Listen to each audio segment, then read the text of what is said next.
When our image editing process is not finished, we must save this project to be edited again at a later time.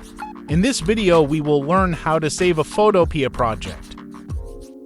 Here I do some image editing, delete the background, enter text or whatever.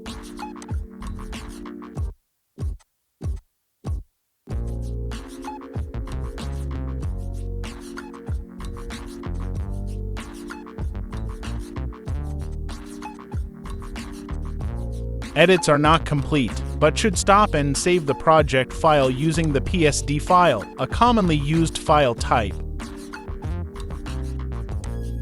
You can continue image editing at any time. Thanks for watching and see you in the next Photopea video tutorial.